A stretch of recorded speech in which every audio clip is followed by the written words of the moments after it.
Okay, so we were looking at landscape painting both on Friday at the National Gallery and in class before that. We were looking at Constable and Turner, contemporaries in England, both working in London for the most part, and showing us two different romantic approaches to nature. Again, this movement of romanticism. Constable gives us this naturalized nature of memory, if you will. I don't know why I've got the Salisbury Cathedral. I should have the white horse up there. Wouldn't that be better? That would make all sorts of sense, because then it's a landscape of memory, right? It's where he grew up. Imagine white horse. Right? Now imagine the little white horses up there. And Turner gives us this wild, violent, and sublime nature, which is a different element of naturalism, but both are equally romantic in their way. They also give us two very different views of the impact of industry on society. And again, think white horse. Constable gives us unspoiled nature, right? Where industry hadn't encroached yet. Here, let's just put the white horse there, shall we? It would be better if we do this. Documents. Check this out. These are just the pictures that have new this semester.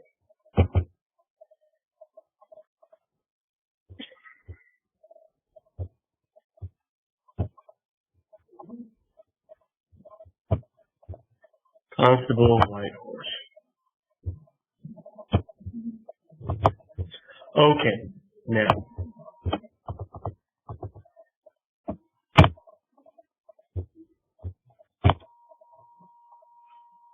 Constable gives us unspoiled nature, right? The nature of memory. But also gives us different views toward industry and society.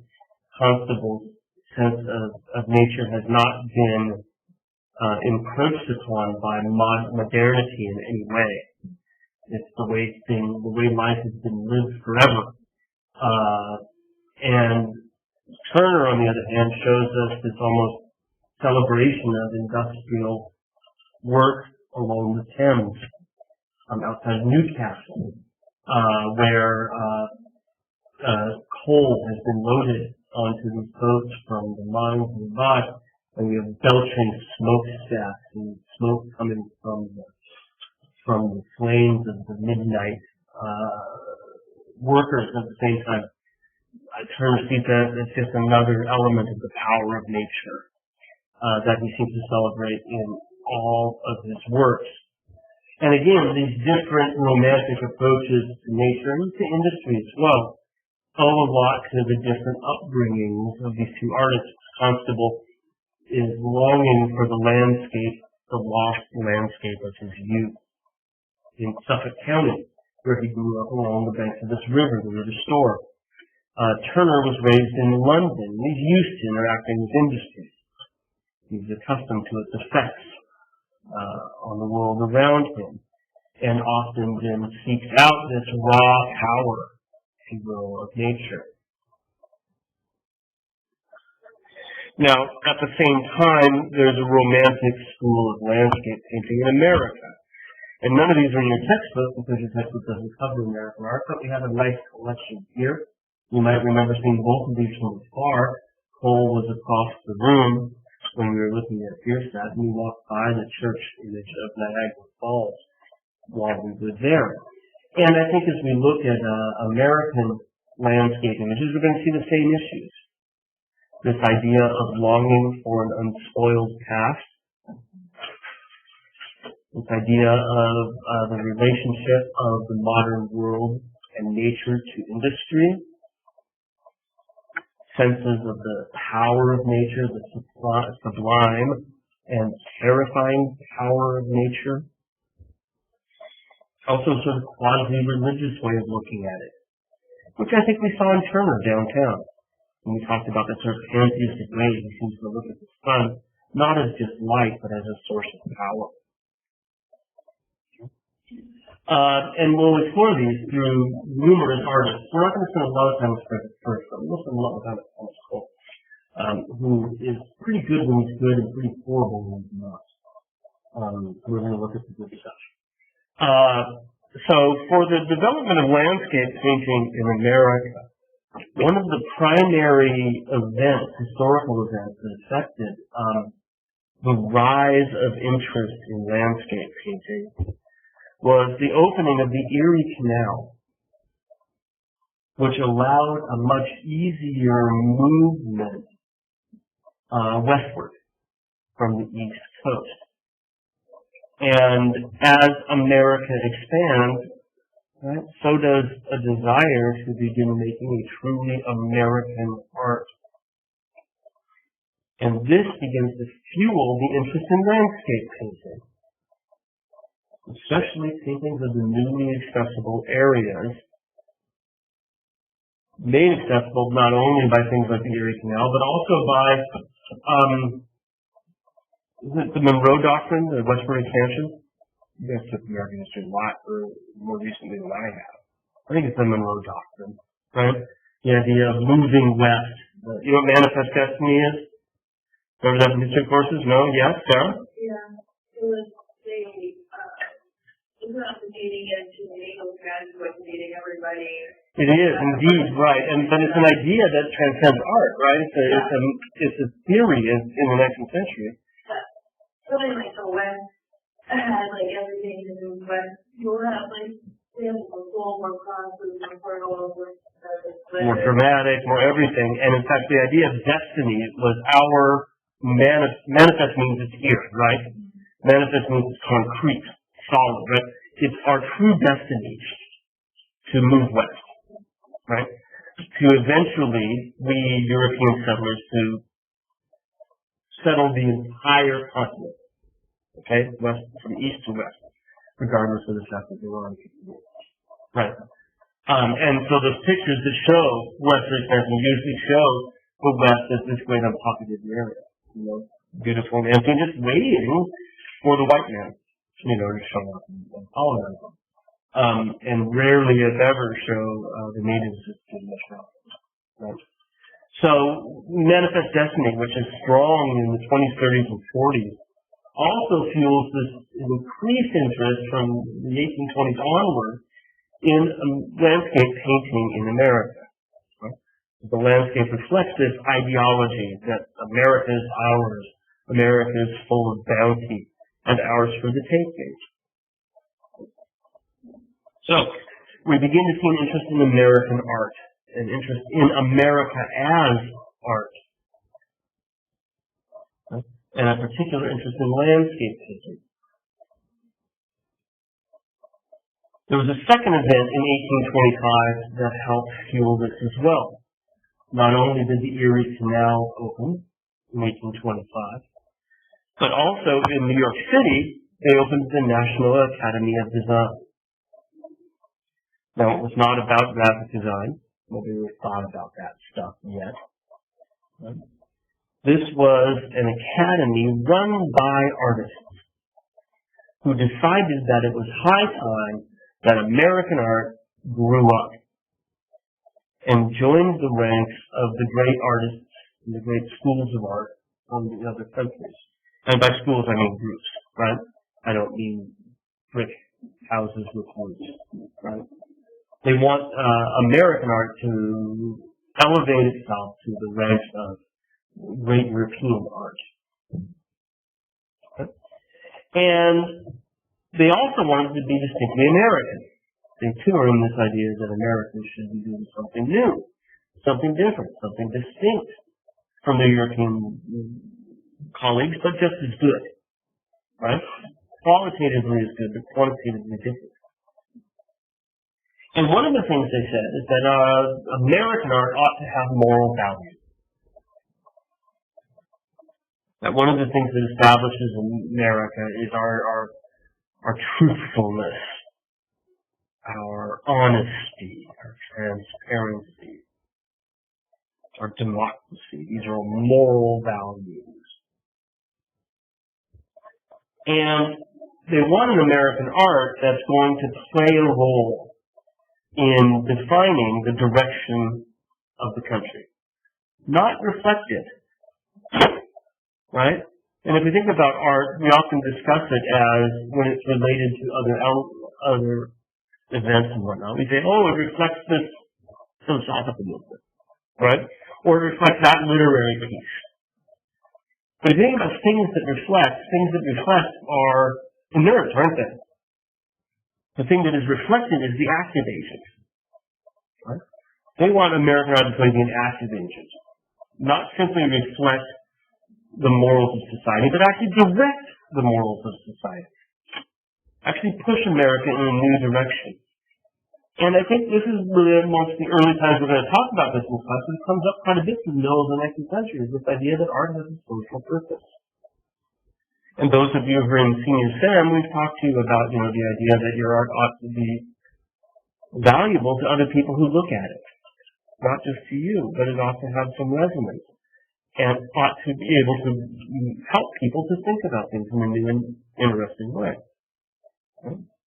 And yes, there should be some personal value as well, and that you care about it.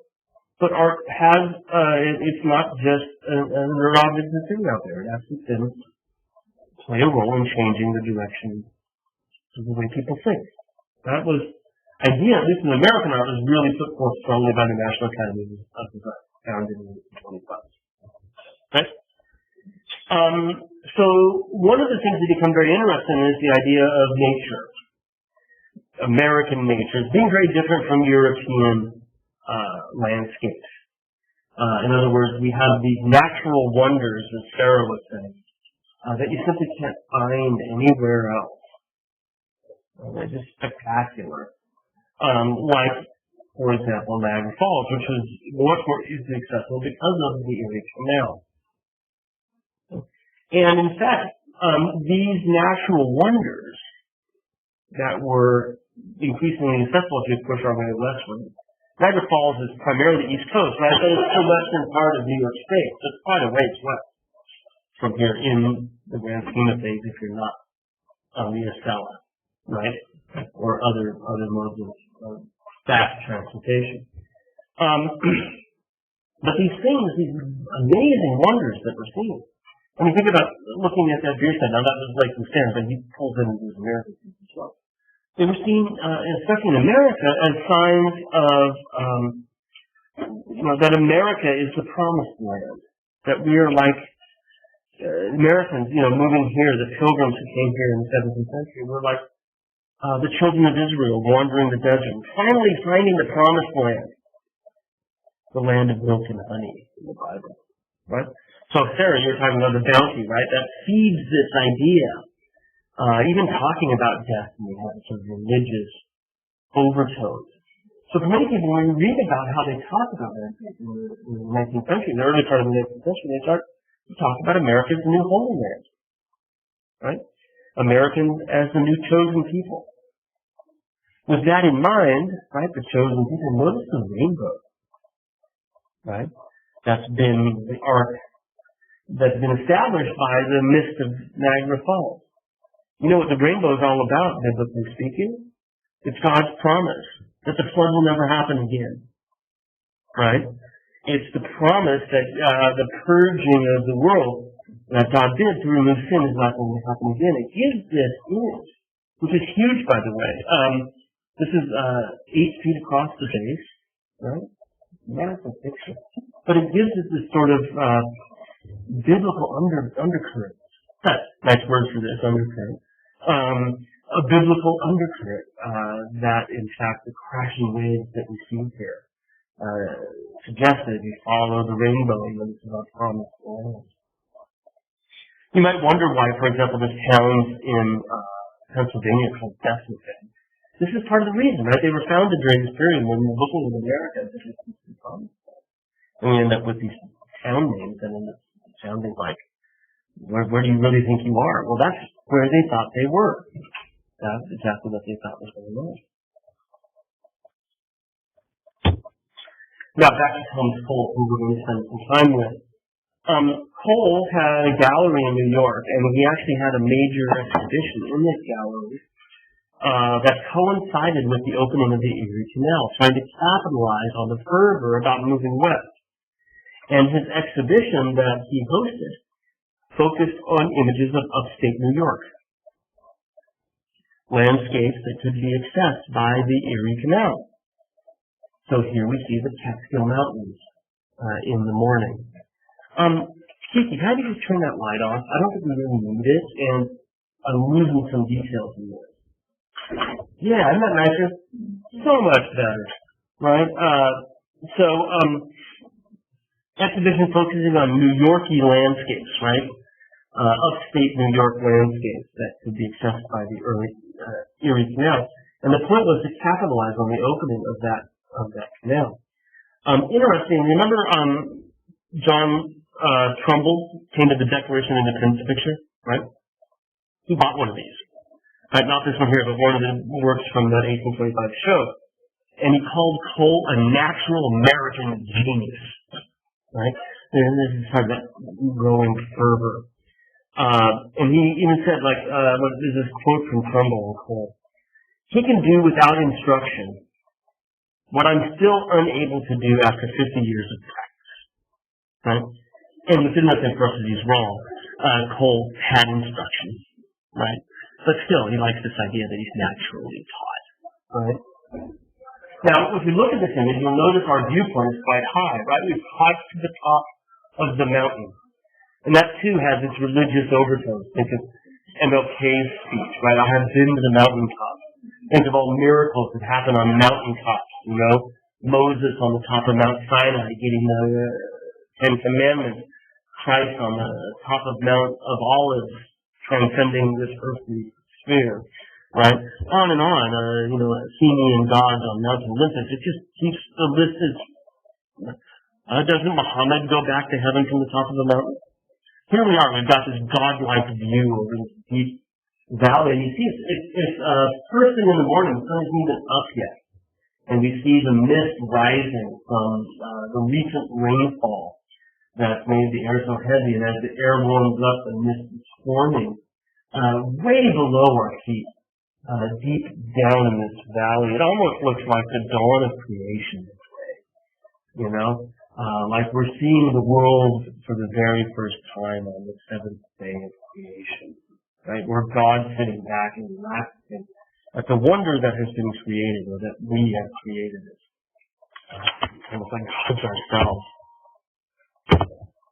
There's the next view over the landscape. Cole's quite a good painter, and it has this ability. We don't see it so well in this work, but when he's really good, being able to make his paint, like Turner, look like the forces he's trying to paint. There's a real credible view over this deep chasm. If we look in the foreground, you'll notice there's quite a few fallen trees immediately in the foreground, right across the base, right, just here, and gnarly stubs.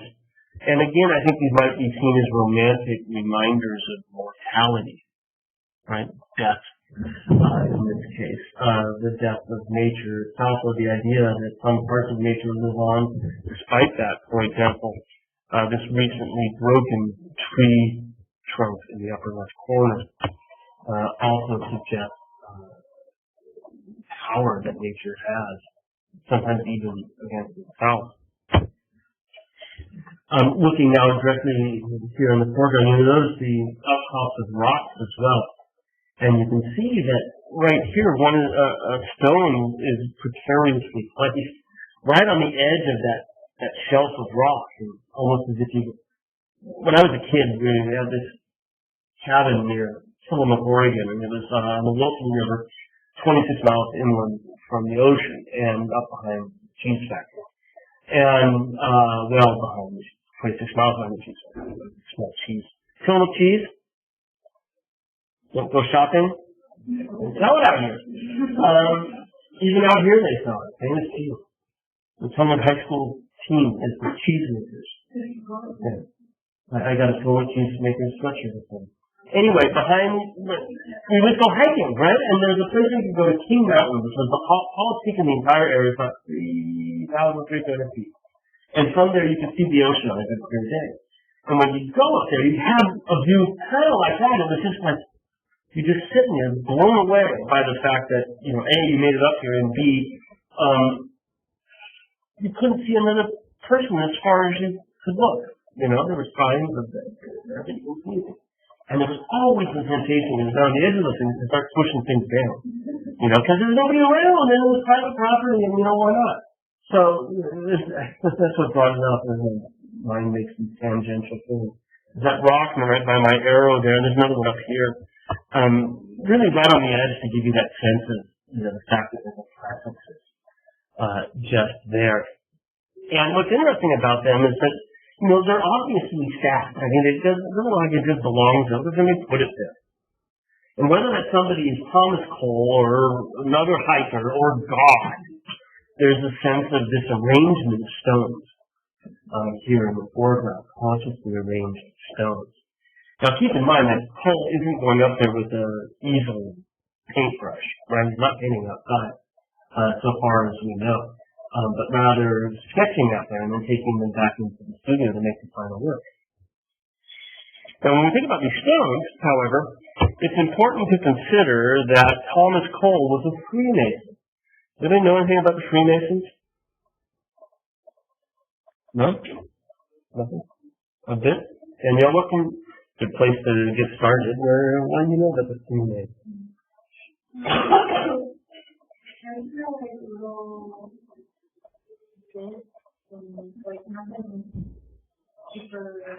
In depth about it, right? So to speak. The Freemasons, right? If you look at the word Freemason, what's a Mason? What do Masons do? They touch stone, right?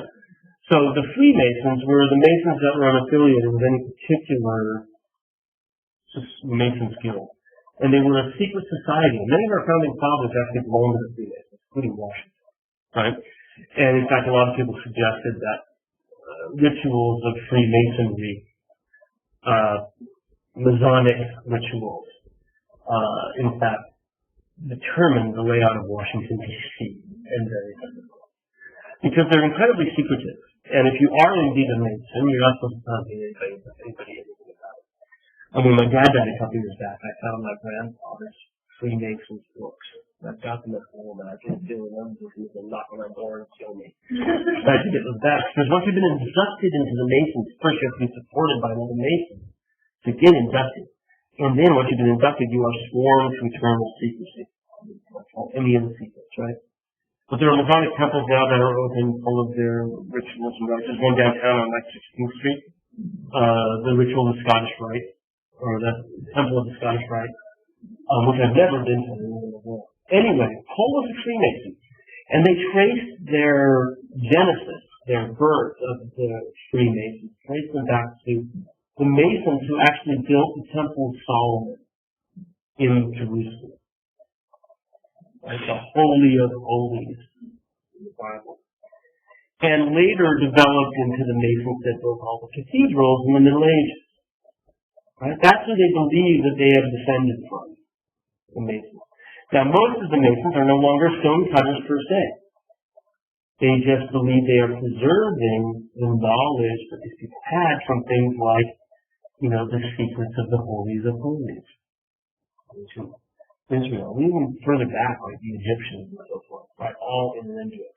And that's part of the reason why the Washington Monument is novelist, right? Is because he was a Mason, right? He was a Freemason. Okay? Cole was a Freemason. They put great value in rocks. Obviously, they're stone cutters, or at least they descended from stone cutters, right? And in some of the early Freemason literature you can get your hands on, they talk about the fact that rocks are symbols for man.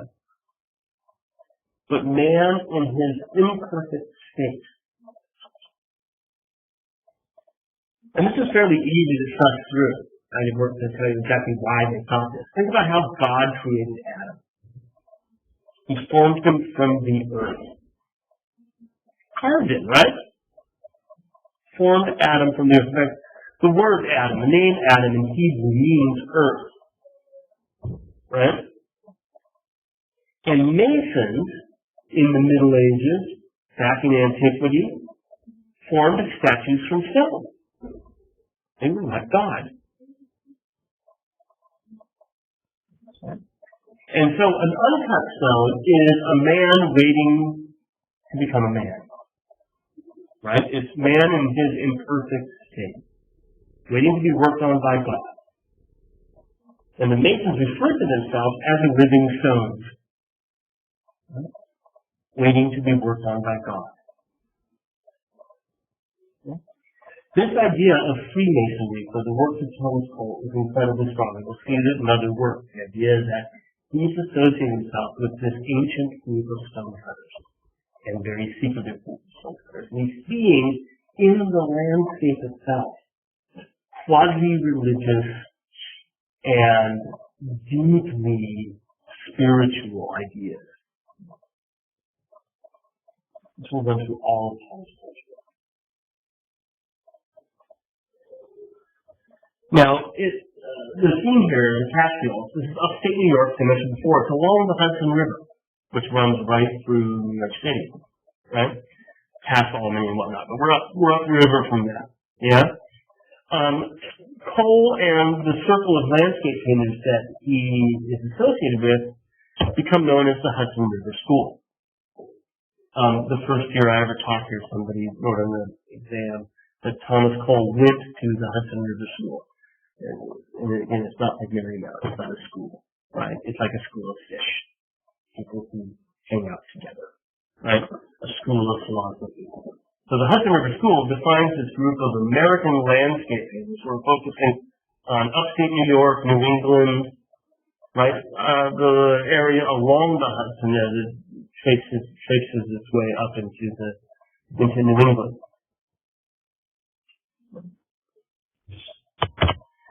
Another work from the National Gallery by Cole, Crawford Notch. This is in New Hampshire, right? So it's not limited only to New York or the banks of the Hudson, but it's very much interested in New England landscapes. And you'll notice it has that same dense, misty quality of... Did you ever see Star Trek 2? Actually, Star Trek 3, when they finally find Spock after he's dead on the planet, that they're bringing back to life. Well, it looks kind of like this. Doesn't this kind of remind you, like, when you think of, the 7 days of creation, that one day there's going to be this thing that all of a sudden the mist clears, and you notice, man, wow, look at what God has done. Look at what God has created here. Well, this one was inspired in 1842 by a famous event, a major tragedy that happened right here at Crawford Notch. The year after westward expansion began in 1826, there was a major tragedy here. There was a huge landslide that took 9 lives. 9 people were killed here by a massive landslide. Something happened a couple years back in Washington State where a massive landslide took out like an entire town, killed over 300 people. It was like literally only 2 or 3 years ago. And the side of the mountain, because of clear cutting, just came down. And it just all of a sudden started to move and move and move. Same sort of thing happened here at Crawford Notch, right? And it was famous enough, this tragic landscape, that the American poet Nathaniel Hawthorne wrote a short story about it.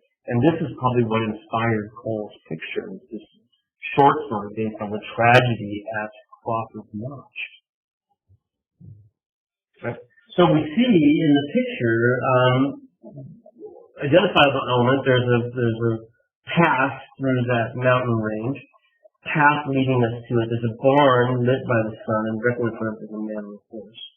And if you follow the path that is on diagonally in the landscape, you'll see there's a little house there, nestled amongst the trees, a little bit of smoke coming out of the stack. And then that path bends to the right and ends up going through that narrow path, right? And what Cole has done is to lead us into the landscape with that path, right? You sort of follow it in the same way, right, that your picture works exactly the same way, that here's that follow it in, right? So in the foreground, we've got this horseman, and you notice that the horse is vaulting, isn't he? He's rearing up. And it's not like he's riding forward easily. He seems excited and baying. And you'll notice that directly behind it, there's a cow by the barn next to that dead tree. That also, they both seem to be looking off to the left. And I think that this is a harbinger of things to come. It's almost as if, well, the guy has no idea, and the other people that we're going to see, there are other people in the picture, none of them seem to be aware that this tragedy is coming. But the animals are in tune with nature. They get it. They know. And, there are all these stories about how animals get things ready before we do, Think any horror movie, right? When all of a sudden the frogs stop riveting, and it's all because, Jason is there with the chainsaw. And he hasn't fired it up yet, and it goes deathly quiet. I get a sense that Cole's kind of working with that idea, having never seen the Friday the 13th movie, right? But he's working with that idea that the horse is going, I ain't going over there. And the cow is looking sort of, you see it here? The cow is looking in the same direction. That's Gracie.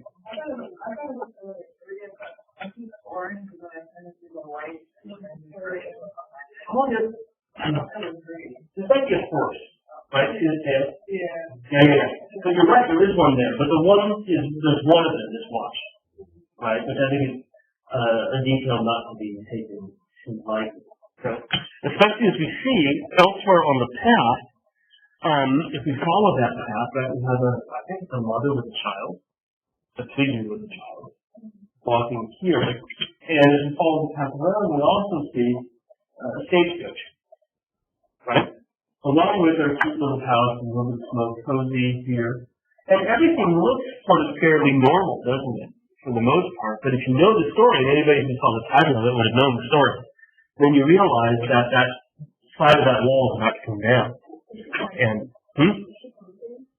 I think he's just sort of, not dangerously so.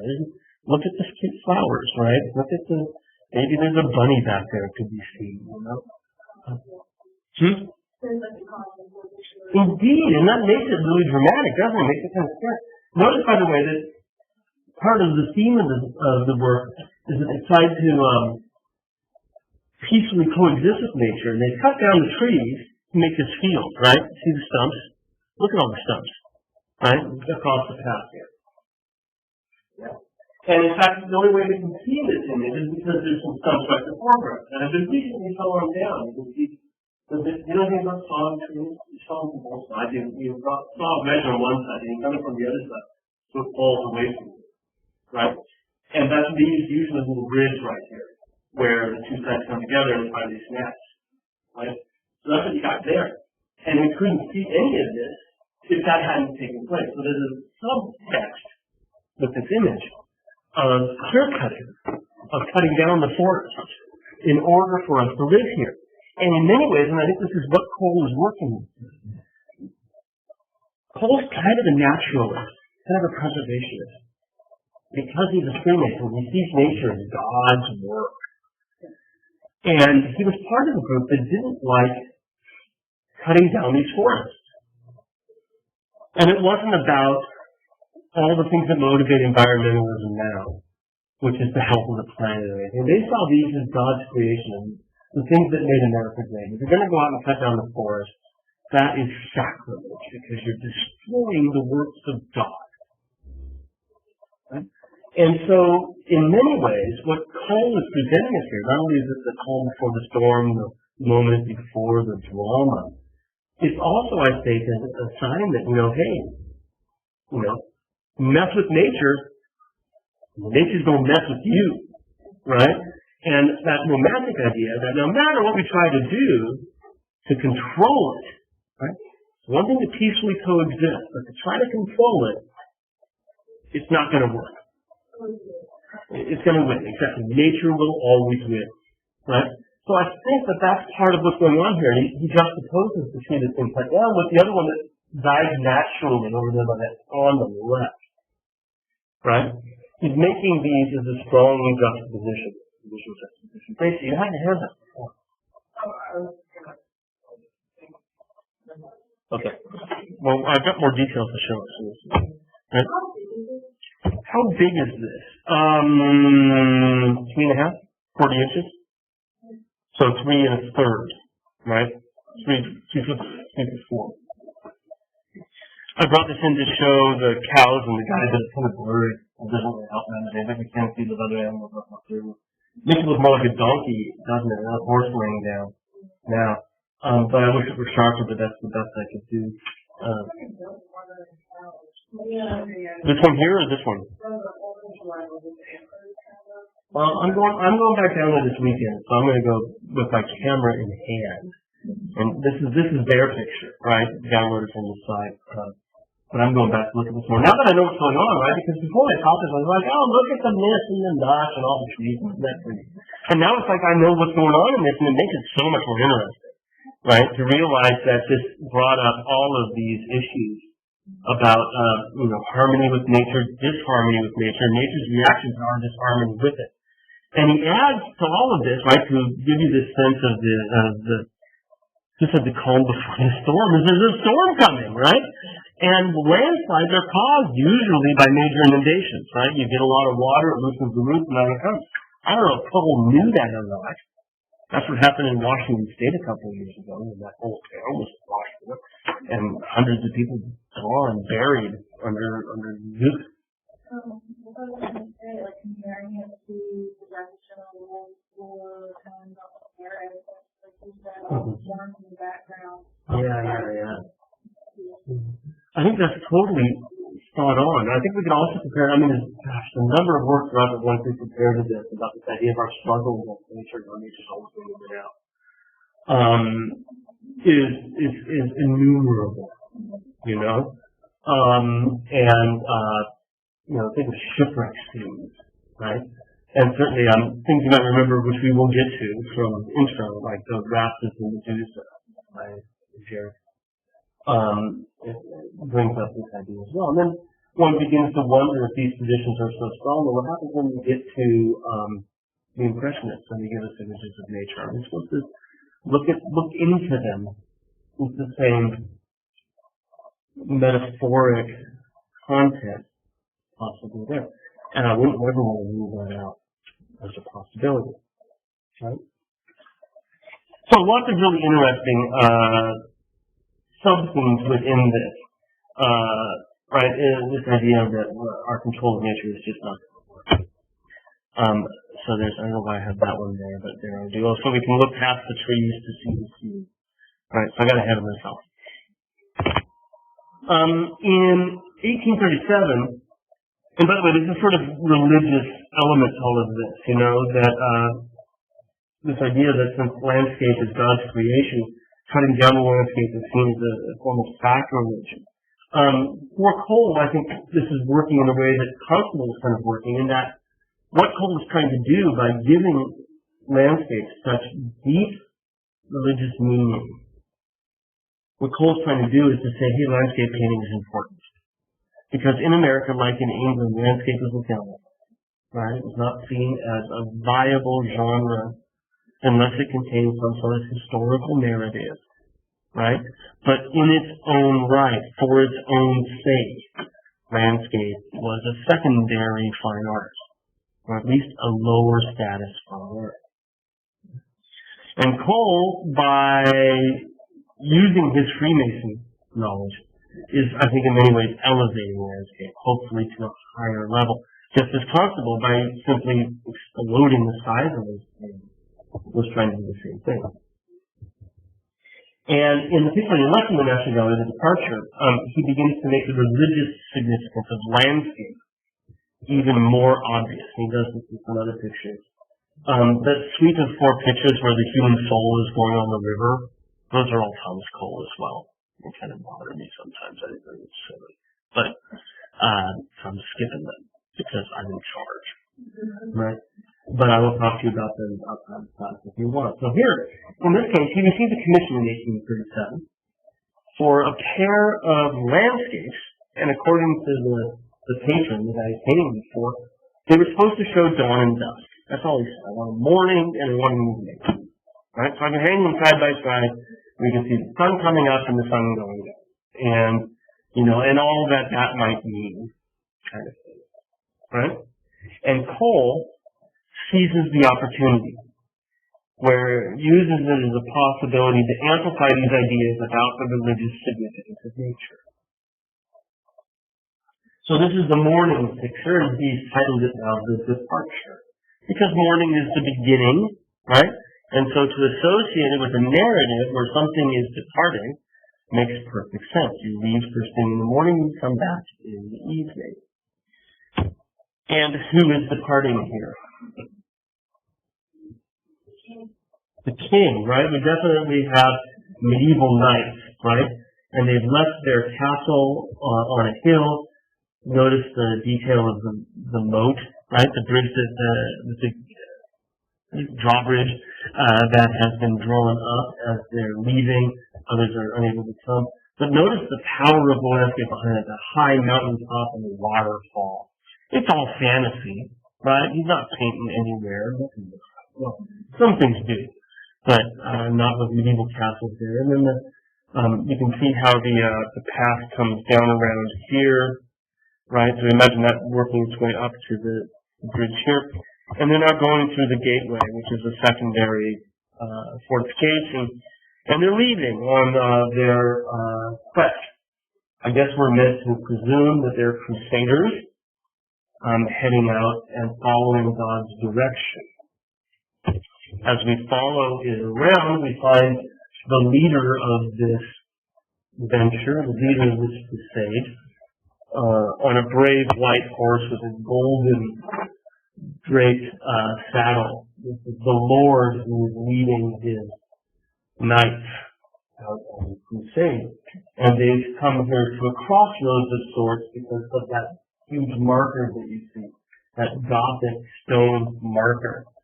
These mark the junction of crossroads, and they turn to their right at this marker. Who's down on top? The Virgin Mary, right? And you'll notice that she faces the rising sun, right? And so we're seeing her adjusting this. There's a lion on the shield down at the bottom, on the face. Certainly also a reference to the crusade. So our morning picture is picking up the theme of departing on the crusade and suggesting that moving through the landscape, even on a visual level, is like moving through the landscape, right? And it's like the passage of time, and in fact a religious duty, if you will. But there's more to it than that. It's not as simple as simply this religious movement through landscape as a metaphor, for us. By the way, since the king is so prominently put on a white horse, I began to think back on the raising but whether the white horse in that could be any color, right? Why is the horse white in the constant?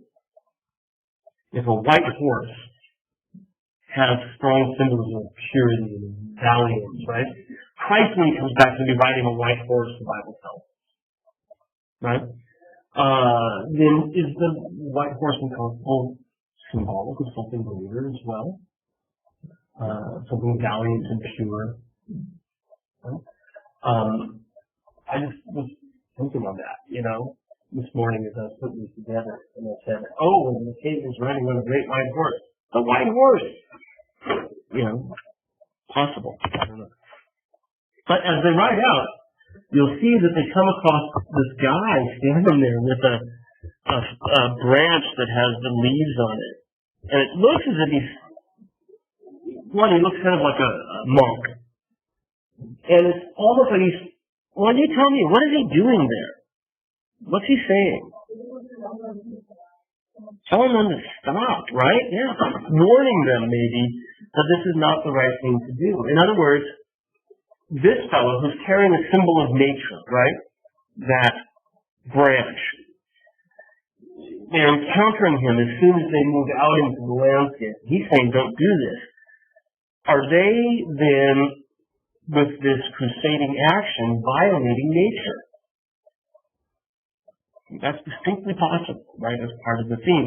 And in fact, we'll see when we see the second one that that's exactly how it's going to play out, right? I'm holding the other one off for now. So there he is. He's telling them, don't go. And you'll notice that our military men on their rearing horses are juxtaposed with those donkeys that are just laying, or goats, right, that are peacefully laying around. Right? So nature's at peace. Why are men at war? Right? Undercurrent to this image. As we continue to move over to the right, we see more goats, and you see the beginnings of a ruin of some sort, it looks like, where nature has begun to grow over the top of this Gothic wall. That is otherwise unexplained. It's part of a conduit of water, a fountain of some sort, but it seems to be under some disrepair. There are, underneath the feet of the goat, for example, there's a stone laying there, rather well worn. And you can see that on the right, the ivy has grown up like kudzu.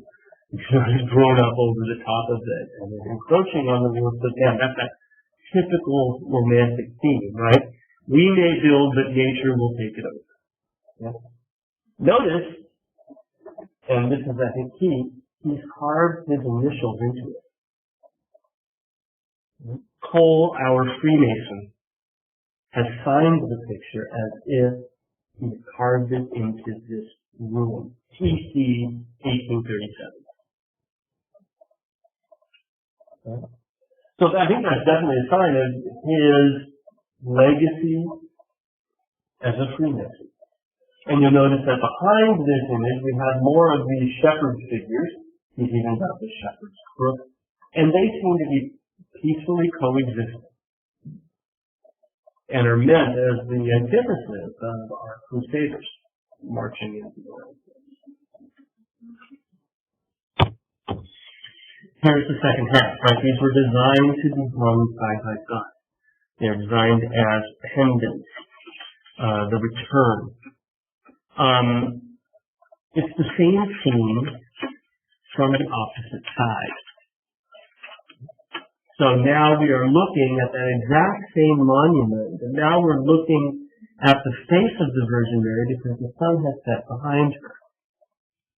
Right? So here, the shadow's on her back. And here, the shadow's on her face. So, if we flip it, right, this thing here would be off screen over here. Right? And what we're allowed to see here is behind us, off screen over here. If we turn it around. Right? Got it? Yeah. You were confused for a second. Now you figured it out, right? So basically, this view that we're looking at here is taken from about his point of view. Right? Looking that way. Maybe out here. Looking this way. Whereas this one is taken from that's taken here looking this way. This one is taken from back in there looking this way. Okay? Things seem different. And I have a detail of the two monuments, so you can see, in fact, that this is pretty clear, right? There she is holding the Christ child. The Christ child now shifts to the other shoulder because it's going from the other side. And now she's looking at us, looking toward us, with the sun at her back. And we're seeing the return of this same group who has gone out in the morning. And you'll notice that we've got a lot of things here. We've got our shepherds again, here, the ones that were behind the room before, still there. And the lights are streaming from behind it, blocked by this monument. And you see this is the T. Cole 1837. So it's signed again on a stone monument within the work, just as he had before. And again, remember that he's a Mason, right? Belongs to this mystic order of stonecutters. Not a stonecutter himself, but belongs to an order that associates himself with this.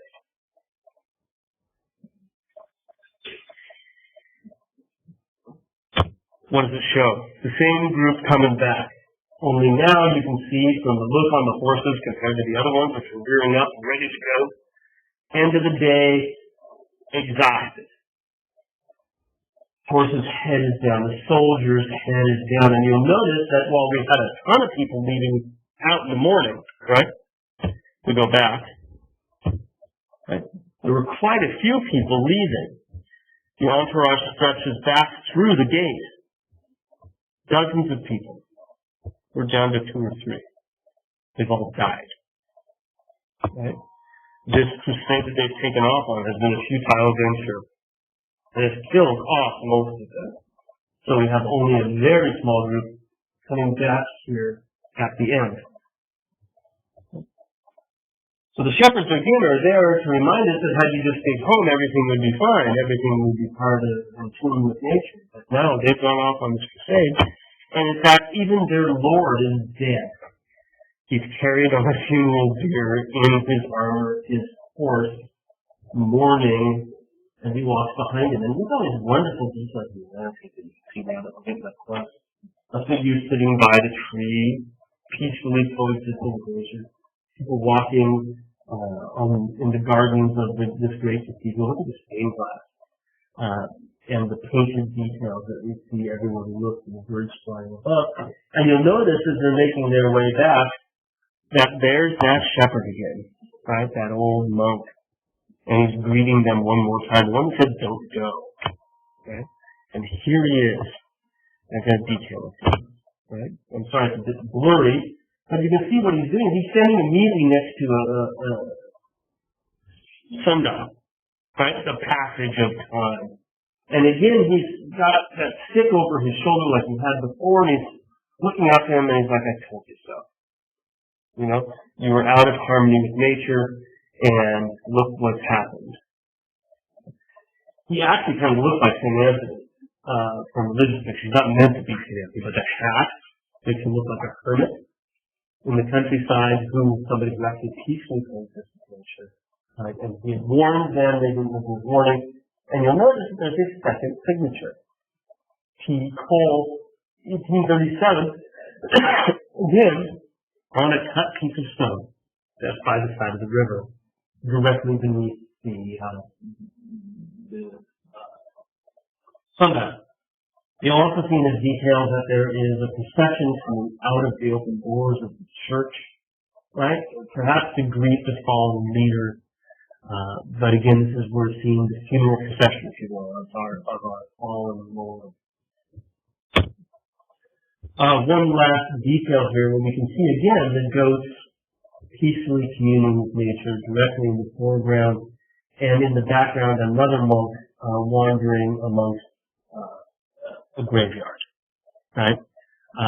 So the works of man lead unto death, you know, especially when one does not work in tune with nature, in tune with the laws of nature, and instead follow their own ambition. This pair of pictures ends up sort of foaming at the mouth of this particular message. The folly of human endeavor. There's your standard romantic theme. Right? No matter what we do, right, it will end up dead. It's a gloomy idea, but it's true, isn't it? There's one thing you can't do: is live forever. Whatever you're going to do, you're going to die. Right? So do the right thing.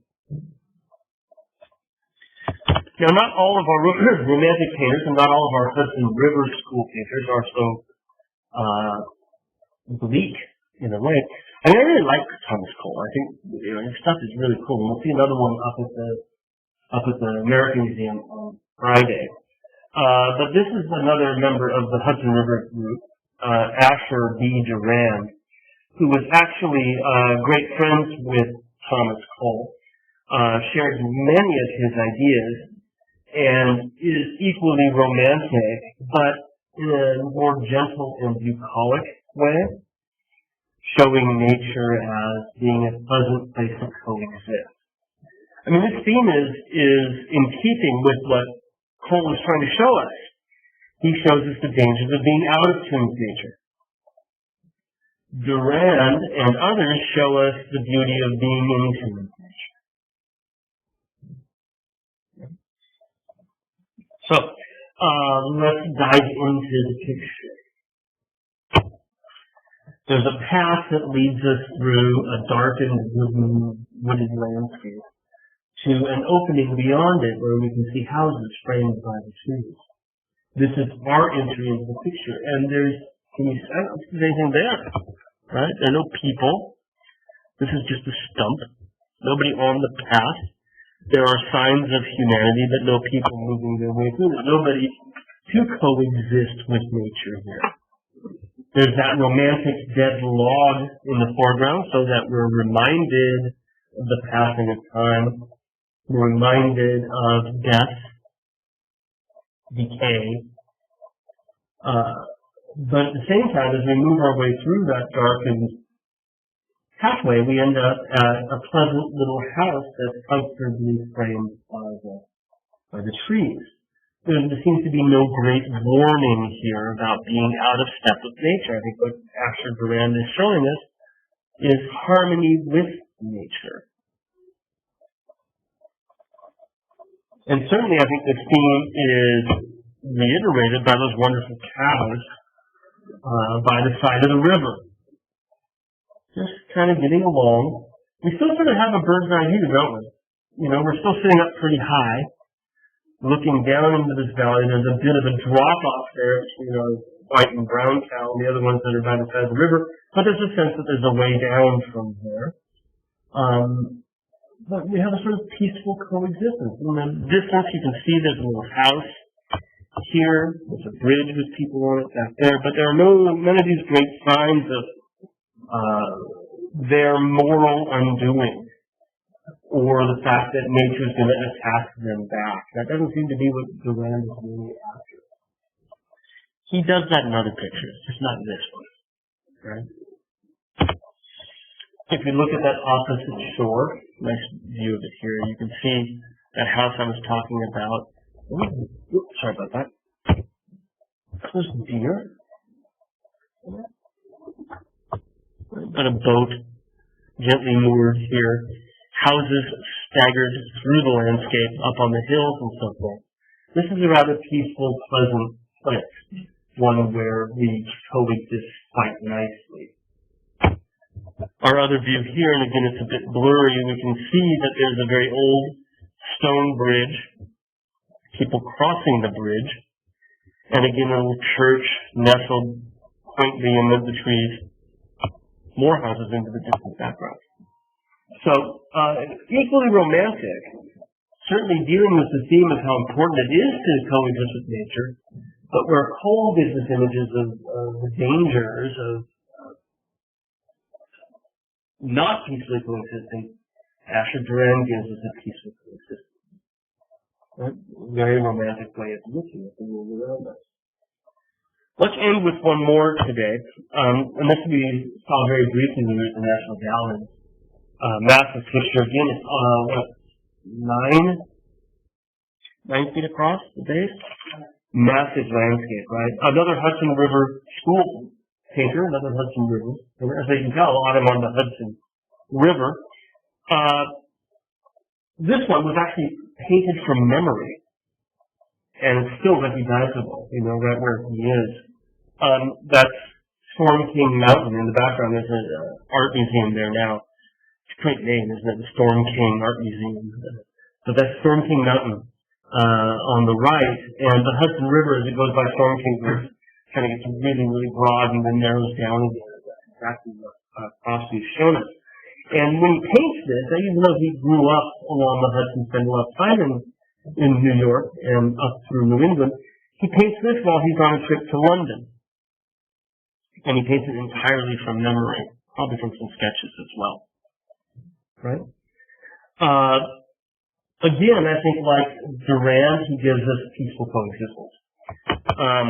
You can see that there's this beautiful little town nestled by the side of the river. We have boats moving in and out of the dock. Every now and then a bit of smoke rising from a rustic chimney, but nothing to suggest a violation with nature. We have a view over the distant landscape from a rather elevated position. Again, that God's eye view that we saw back in the 20s from Thomas Cole, as we look like Turner, and Cropsey loved Turner.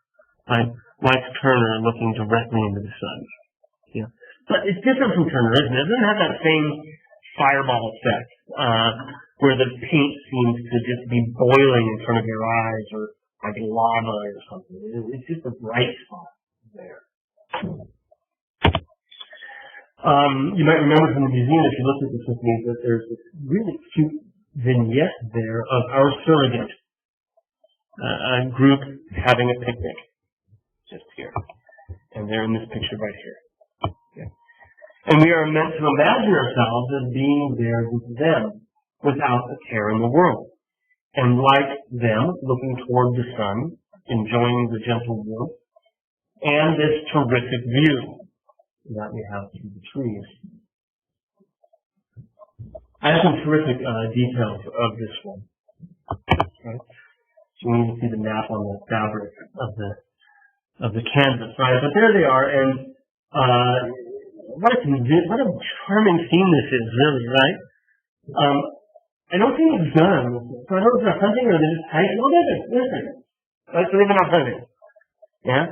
And they're taking a break, and they're rustic hunting outfits, and they've got a little wicker basket with wine, right? Nice. I guess they know how to go hunting, right? And I guess they also know when to put the guns away, right? When you crack open the wine, it's time to let the gun go to the tree. They're drinking and they're sharing stories and just really enjoying the afternoon. I love their hunting dogs. They're just well-trained hunting dogs, right? Waiting behind them. And they've been said, this is not for you.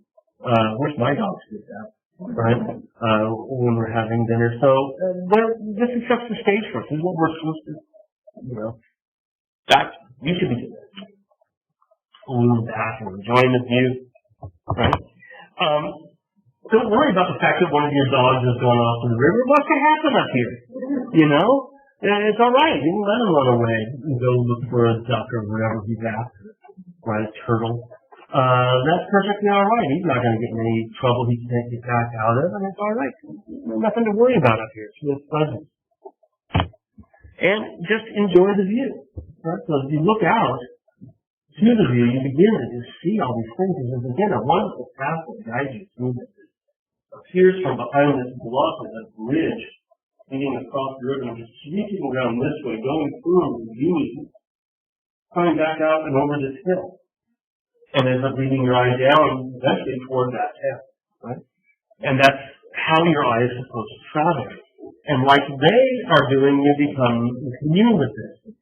When people were writing about landscape paintings in the 19th century in America, they were saying these things allowed any sort of middle-class person to feel like he owned a country estate. Right? Because you hang this in your house, and it would be exactly like actually having the opportunity to get out there. Even if you lived in, Baltimore or Philadelphia or some place where we were crowded and surrounded by industry. You can still imagine that there's this wonderful, charming place. And the whole picture, those are the people on that bridge, right? And you can see there's a pair of kids there playing, right? And they've got a dog as well. And I think you see birds in the trees like that black one that's up there, but he's not looking that way, but he's barking, right? It's appealing to all of your senses, taste and smell and sound, and touch.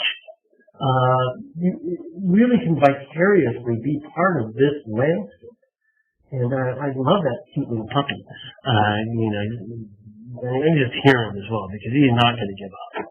Right? He sees that bird and it's his. Right? As we work our way around that path, you'll notice as we make that hook that there's hidden in the trees a little log cabin. Right? And again, these are these charming details that if you look long enough, you find them, and they're all peacefully coexisting with nature. Yeah, the dog's barking at a bird, but that's nature. That happens, Don't worry about it, right? And I got a detail as well as that, right? There are the people, and I know that the nap of the fabric getting away, but you can see and there's two people sitting on the porch, right? Again, are you frustrated that you'll never be able to paint as well as this? Or as big? I can't imagine how the canvas bounces when you've got a 10-foot canvas across, But anyway, there you are. But it is, these are fun pictures, right? And imagine in a day when you couldn't channel search, right? Then a picture that's full of details like this, then you begin to wonder where do they stop and where can I find something that I haven't yet seen within this picture somewhere, right? And I think that's exactly what they're meant to be, is a way of sort of getting out of your humdrum every day, right? And transporting yourself somewhere else, somewhere better. Right? And then there's our man on a horse, going over the hill on the end of that, and moving his way toward the town in the distance. Right? So, again, our horse here isn't rearing up, expecting danger. He's not mourning the passing of anything.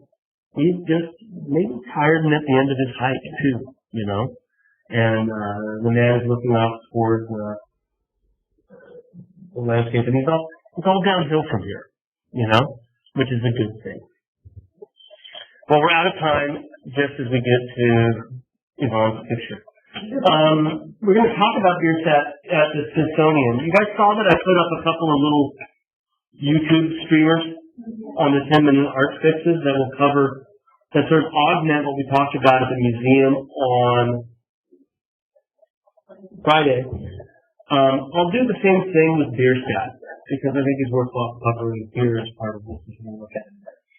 And sort of look at 2 or 3 Bierstadts so that when we go see another really terrific one, the best one in DC is at Smithsonian. When we go there, we'll have something to look at. Hey, if you have a cheap old pen that you can get, bring it with you. Right? Or any other kind of small tube, right, that you can bring with you, cigarette holder or whatever. Because that doesn't do the same thing. Are you trying it? Yeah. We get our dog bags, by the way, you don't have to worry about doggy bags. But we get our dog bags, and there's that nice little plastic tube, so I might bring a couple of those, because they're just like that long. It's perfect, right, put in your pocket. Anyway. So, 3:15 in front of Main.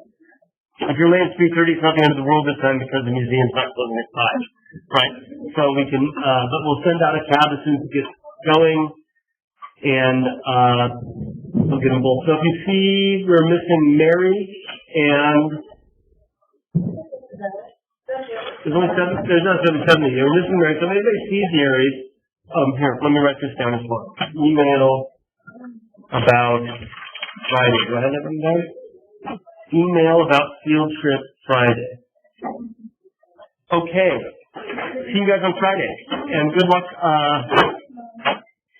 with the exam. We'll talk about it maybe on Friday from the exam. Yeah. Hi now.